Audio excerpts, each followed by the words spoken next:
Sergeant Timothy Magliochetti. I've been in the Guard here in Connecticut for 10 years. Sergeant Brian Shattuck.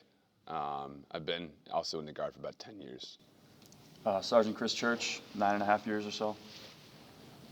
Sergeant William Johnston, between Marine Corps, Active Army, National Guard, total 17 years. I joined less than 2 months after September 11th.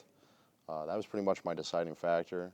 Like within a couple of days, I ended up going to recruiter, trying to get back in. I joined, probably within a year after 9/11, and I think 9/11 just really upset me, and I just wanted to fight these guys.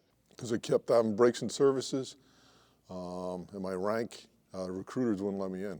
But one recruiter said you try the National Guard because they have infantry, and once you get a National Guard, then you go over active duty. I figured it was more like an active duty thing, and the National Guard stayed back, did stuff like hurricanes and blizzards like we've been doing this year. But I was wrong. I've been with these guys 2 times. So that's when I joined the National Guard and got to deploy to Afghanistan, which I wanted to do in the first place. We were all actually former engineer battalion guys, and we volunteered for the infantry deployment because they needed to plus up numbers. We arrived in theater in April of '06. Sergeant Church and myself spent a year in the Kunar province. Throughout our operations in Afghanistan, we've been trying to assist the economy over there. But when I was there, there's some good people over there, and then there's some bad people over there.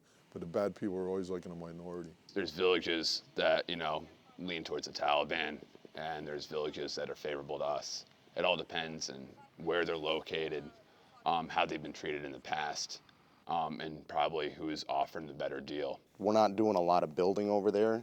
We're trying to get them to do it themselves, provide jobs, provide economy, stability, so the fighting doesn't need to continue.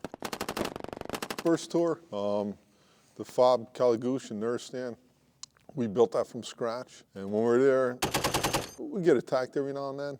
But then talking to these guys, because they were there the second time, it's like totally changed. This second tour, our job, we were a kinetic force. And we got to go after the enemy, so of course, there's a lot more contact the second time, and just a lot more combat overall. The top one is a combat infantryman badge.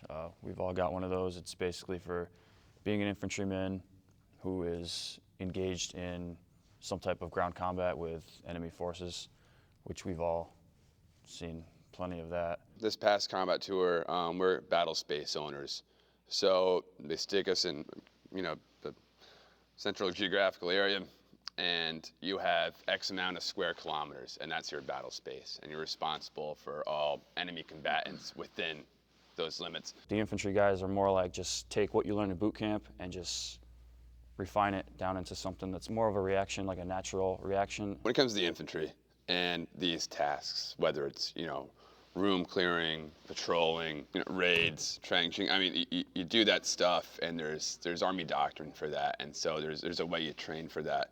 But what it really comes down to is kind of your individual relationships with the other men and the dynamic that's created. The first deployment was, like they said, 2006 and 7. It was just about 16 months. 12 of it was overseas. And I've served with Sergeant Church and Sergeant Mag so long that if we need to be quiet in a tactical situation, I can look at him, he can look at me, and with a head nod, I know exactly what he's talking about. The last one, 2009 and 10, the 3 of us were together. That was about 10 months overseas. I can't imagine a life without this. These guys are closer than brothers. The men that I serve with, their family. I'm glad I've done the 10 years I have. I love it. Got to travel the world, see a lot of things the average person doesn't see. So, in fact, the average person will pay money going to the movies to see what I've done personally, where they've done. So, future deployments, hey, if this unit goes anywhere I'm in, and I'll do it with enthusiasm.